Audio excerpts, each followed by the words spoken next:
Hi ළමයි. Welcome to my YouTube channel. ඔන්න මම තවත් ලස්සන වීඩියෝ එකක් අරගෙන ආවා. ඉතින් මේ වීඩියෝ එකෙන් මම ගේන්නේ මමයි මගේ යාළුවෙකුයි ඇවිදින්න ගියපු වීඩියෝ එකක්. ඉතින් දිල්ලි කියන්නේ බලන්න තැන් ගොඩාක් තියෙන සිටි එකක්. ඉන්දියාවේ අග නගරයනේ. ඉතින් තාම බලලා ඉවර නැති තැන් ගොඩ ඉතුරු වෙලා තියෙනවා. ඉතින් මගේ යාළුවෙකුයි ගියා තැන් දෙකක් බලලා එන්න. ඉතින් ඒ තැන් දෙක ගැන වීඩියෝ එක තමයි මේ vlog එකෙන් මම ඔයාලට ගේන්නේ. අපි දැන් මේ ඉන්නේ පටේල් චੌක් මෙට්‍රෝ ස්ටේෂන් එකේ. මේ ස්ටේෂන් එක අනිත් මෙට්‍රෝ ස්ටේෂන් එකට වඩා ටිකක් වෙනස්. මමත් මෙතනට ආවේ පළවෙනි වතාවට. මොකද මේ ස්ටේෂන් එකේ ප්‍රදර්ශනය කළා තිබ්බා මෙට්‍රෝ ගැන, මෙට්‍රෝ බිහි වෙච්ච විදිය ගැන, ස්ටේෂන් හැදුන විදිය ගැන, මේ ව්‍යාපෘතිය පටන් ගත්ත විදිය, මේ හැම දෙයක් ගැනම විස්තර ඇතුළත් කරලා නිකන් කෞතුකාගාරයක් වගේ. ස්ටේෂන් එක පුරාම ලස්සනට ප්‍රදර්ශනය කළා තිබ්බා මේ විස්තර. ඉතින් ඒ වීඩියෝ ටිකක් තමයි මේ තියෙන්නේ. මේ ඉන්නේ දිල්ලි මෙට්‍රෝ වල පළවෙනි මැනේජින් ඩිරෙක්ටර්. හරි ළමයි. ඉතින් අද අපි මේ යන තැන් ගැන කිව්වේ නෑනේ. අපි යන්නේ කුර්වාරා බංගලා සහිබ් කියලා පැලස් එකක් බලන්නයි, ඉන්දියා ගේට් එක බලන්නයි. ඉතින් අපි මුලින්ම මේ ආවේ ඒ පැලස් එකට. මේ තැන ගැන කිව්වොත් ළමයි මේක පැය 24ම ඕපන්. ඒ වගේම පබ්ලික් හොලිඩේස් වලත් ඕපන්. ඒ වගේම මෙතන එන්ට්‍රි ෆී එකක් ගන්න නැහැ. එන්ට්‍රි ෆී එකක් කියා මෙයාලා චෙක් කරන්නවත් නැහැ. ඇතුළේ යන දොරටුව ගාව කිසිම පුද්ගලෙක් නැහැ. අපිට ඇතුළට යන්න පුළුවන්. සාමාන්‍යයෙන් දිල්ලි වල තියෙන ගොඩාක් තැන් වලට එන්ට්‍රි ෆී ගන්නවා. ෆොරෙන්ලට වැඩිපුරත් ගන්නවා. නට මෙතන කීයක්වත් ගත්තේ නැහැ. ප්‍රධානම දේ මේකේ අපි හිස ආවරණය කරගන්න ඕනේ. සෝල් එකක් අපි ගෙනිච්ච නැත්නම් අපිට මෙතන දීලා තියෙනවා රෙදි. එතනින් එකක් අරගෙන ඔළුව ආවරණය කරගන්න ඕනේ.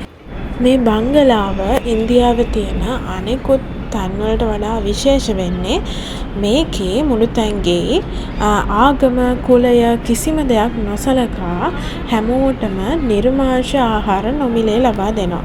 පැය 24ම මේ සේවය ක්‍රියාත්මක වෙනවා. ඒ වගේම වතුර දෙනවා. මෙයාලා හරිම පිළිවෙලට ඒකට වෙනම කට්ටියක් ඉන්නවා. මෙයාලා මේ විදියට එන හැමෝටම වතුර පිළිගන්වන්න විශේෂ හේතුවක් තියෙනවා. ඒ හේතුව තමයි 1664 දී මේ බංගලාවේ තියෙන ලිඳකින් ජලය ලබා දීමෙන් වසූරිය සහ කොලරාව හැදිලා උන්නු ජනතාව සුව වෙලා තියෙනවා කියලා කතාවක් තියෙනවා. ඉතින් ඒ නිසා මෙයාලා මේ තියෙන වතුර විශ්වාස කරනවා ලෙඩ සුව කරනවා කියලා. ඒ නිසා තමයි මෙයාලා එන හැමෝටම වතුර දෙන්නේ. ඉස්සර තිබුණේ මේ විදියට නෙමෙයි වෙන්නේ නැති. නමුත් මෙයාලා වර්තමානයේදී මේ විදියට ලොකු පොකුණක් හදලා තියෙනවා. බැතිමතුන්ට ඇවිල්ලා නාන්න පුළුවන්. මෙයාලගේ අර විශ්වාසය තියෙනවා ලෙඩ සුව වෙනවා කියලා. ඉතින් මෙයාලට නාන්න, ඇඟ තෙමා ගන්න, මොන හොද ගන්න, එහෙම කැමති දෙයක් මෙතන කරන්න පුළුවන්. පෙනුමෙන් නම් වතුර එහෙම ලොකු පිරිසිදුකමක් නැහැ. මාළු ඉන්නවා. ඔයාලට වීඩියෝ එකේ පේන්නේ නැති ලස්සන මාළු ඉන්නවා. මම දන්නේ නැහැ මෙතනින්මද වතුර බොන්න දෙන්නේ කියලා. මම හිතන්නේ එහෙම දෙනවා ඇති කියලා. සාමාන්‍යයෙන් ඉන්දියාවේ පිරිසිදු කළ ජලය පමණයි පානය කරන්න පුළුවන්. සාමාන්‍ය තැන් වලින් වතුර බොන්න බෑ. ඒ තරම් අපිරිසිදුයි. සමහරට එයාලා මෙතනින්ම පිරිසිදු කරලා මිනිස්සුන්ට දෙනවා වෙන්න පුළුවන්.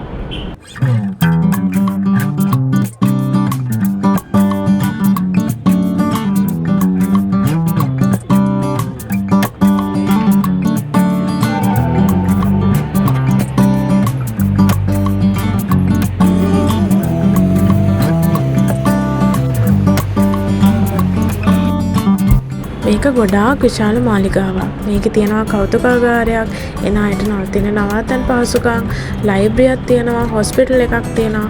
ඒ වගේම වෙනම පූජා පවත්වන කාමරයක් තියෙනවා. ඒක නම් වීඩියෝ කරන්න දුන්නේ නැහැ. ඔන්න මේ එක්ස්පීරියන්ස් එක තමයි අමතක නොවනම එක්ස්පීරියන්ස් එක. අපි දෙන්න පණ්ඩිතකමට ගියා මේ අත්දැකීම ගන්න කියලා. මොකද අපි කාලා නැහැ. මෙයාලගේ අර කෑම දෙන්නේ බිම පොලිමට ඉඳවලා අපි හිතුවේ බිමට හල්ලා දෙයි කියලා. හැබැයි එහෙම උන්නේ යාලා ප්ලේට් දුන්නා. ප්‍රශ්නේ උනේ මේ ලෝකේ රහක් නැහැ. ඒත් ඉතින් කරන්න දෙයක් තිබ්බේ නැහැ. අප්‍රිය වුණත් කන්න වුණා. මොකද නොමිලේ දෙන එක ඉතුරු කරන්න බෑනේ. ඊට පස්සේ අපි පිටත් වුණා ඉන්දියා ගේට් එකට යන්න.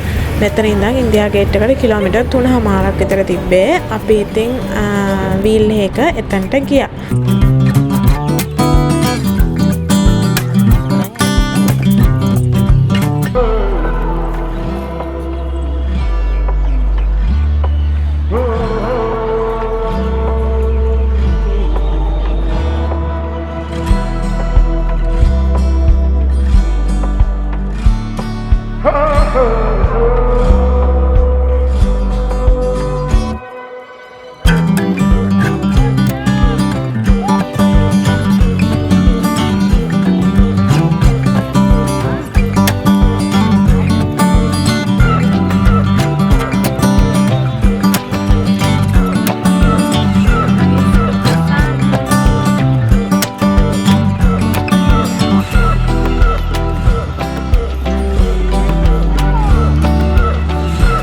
මේ තියන්නේ පළවෙනි ලෝක යුද්ධයෙන් ජීවිත අහිමි වුණු ඉන්දියානු සොල්දාදුවෝ 84000ක් වෙනුවෙන් හදපු යුද ස්මාරකයක්.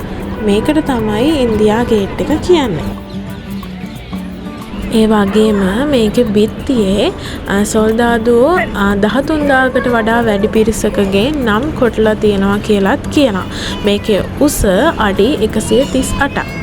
මේ ගේට් එක හදලා තියෙන්නේ වැලි ගල් වලින් සහ කළු ගල් වලින්. ඉන්දියා ගේට් එක බලන්න කිසිම මුදලක් අය කරන්නේ නැහැ. ඒ වගේම පැය 24ම ඕපන්. සාමාන්‍යයෙන් මේකට ගොඩ මිනිස්සු එන්නේ හවසට. මොකද ලයිට් දාලා මේක වෙනස්ම විදිහේ ලස්සනක් තියෙනවා රැට.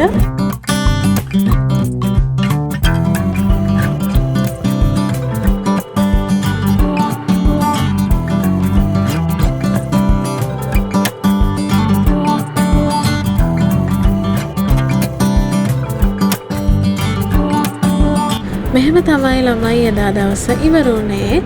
ඉතින් මම vlog එක end කරන්න හදන්නේ.